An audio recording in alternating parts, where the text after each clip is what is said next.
Hospital Porters, Pride and Dignity, Stop the New World Order. This is a HPANWO TV film review. The movie I'm going to be reviewing today is this one, The Village by M. Night Shyamalan, made in 2004. It's a very, very brilliant movie from a very proficient director, in my opinion. This review is going to be in two parts. The first part is for anyone to watch, whether you've seen the movie or not. But the second part is only for people really who've seen the movie, because like all Shyamalan's movie, this one ends with an explosive twist, and it would be unfair, it would spoil your enjoyment of the movie if I was to tell you what that, if you were to know what that twist was before you'd seen the movie. You may be familiar with some other of Shyamalan's films, like The Sixth Sense, you know, I see dead people, and Signs, which is best described as a kind of thinking man's Independence Day, you know, about alien invasion and stuff. The village is set in the 19th century in a small, very isolated farming community in the middle of a thick forest. The people there live a self-sufficient life. They have farms and they grow everything they need, and they have no real reason to visit the outside world, which is just as well, because they can't, even if they wanted to, for two very good reasons.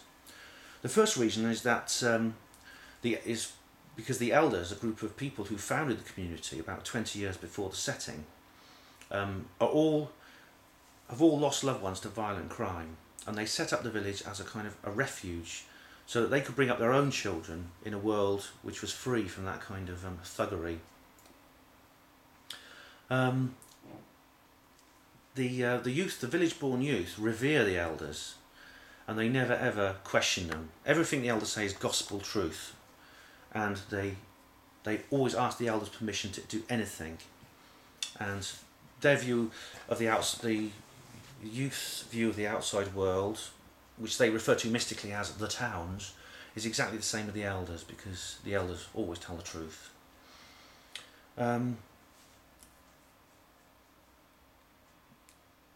There's another reason why the people cannot leave the village, and that is because the woods that surround the village on all sides are the domain of horrible man-eating monsters. Creatures that will kill anyone who steps outside the village into their domain. Now these are man-eaters, but they are intelligent creatures who have done a deal with the villagers. The deal is that the monsters will not invade the village and kill everyone, so long as the villagers do not step outside the village into the woods. So the villagers are trapped. They're trapped in this little clearing where the village stands. Right. In fact, when one of the villagers actually eventually meets someone from the outside world, and she says, "You have kindness in your voice. I hadn't expected that," and that shows the level of indoctrination these people are under. Right. The next part of this review is the spoiler section, so it's really only for people who've seen the movie. So if you've not seen The Village, I strongly recommend you stop watching now, go away, watch The Village, and then come back and watch the rest of this review. The truth is that The Village is not real. It's a recreation. It's not even set in the 19th century, it's set in the present day. What happens is one of the elders, a man called Edward Walker, who's played by William Hurt, bought a patch of land and turned it into a wildlife reservation, and he built the village in the middle of this reservation. And no one ever goes in and out. And what's more, he's arranged a no-fly zone over the top of the refuge so that passing aircraft don't spoil the illusion. The people who live there, young people who've been born and brought up there, really think they're living in a 19th century village, when in fact they're living in essentially a designer theme park.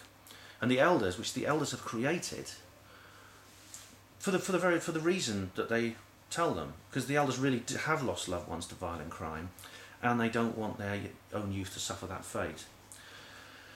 Now, there's even more. The monsters are not real. Yeah, the monsters which everyone's terrified of, and they call those we do not speak of, are fake. The elders have made them up. They tell the young people that they live in the woods, and of course the young people believe them. And what's more, the elders even sometimes dress up in monster costumes and parade around and letting the villagers catch a glimpse of them to hammer home the illusion. And the horrific moaning cries of the monsters are just simply wind chimes hung up in the woods by the elders. Now the elders have done this for noble intentions. They believe they're doing the right thing. They're protecting their children from the horrors of the world outside by bringing them up in a little cotton wool clad idyll, paradise. Whether they're doing the right thing or not is debatable, but their motives are pure. And the whole situation comes to a head and everything is revealed when one of the villagers is critically injured, and Ivy, a girl called Ivy, who is Edward Walker's daughter, has to go to the towns to get medical supplies. For me, the village is a parable of the human condition, because we ourselves are trapped in a little village. We're trapped in our own little fake world, and the elders, who are the equivalent of the Illuminati, are keeping us in here through fear.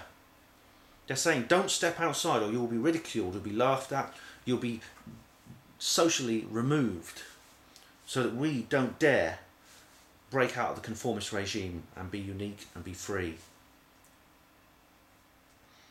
It's a very, very, very, very intelligent film, and I really recommend it to everyone. You can get it here on DVD, as you said. There's the back. There are lots of films with this theme coming out at the moment. The theme of people who live in a fake world who escape into a real world. Films like The Matrix. And another one is The Truman Show, which is a man trapped in a reality TV show. And there's also Dark City.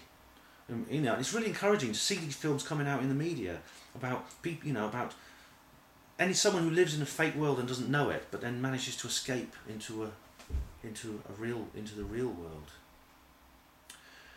Thank you for watching. This has been a HPANWO TV film review. Hospital Porter's Pride and Dignity, Stop the New World Order.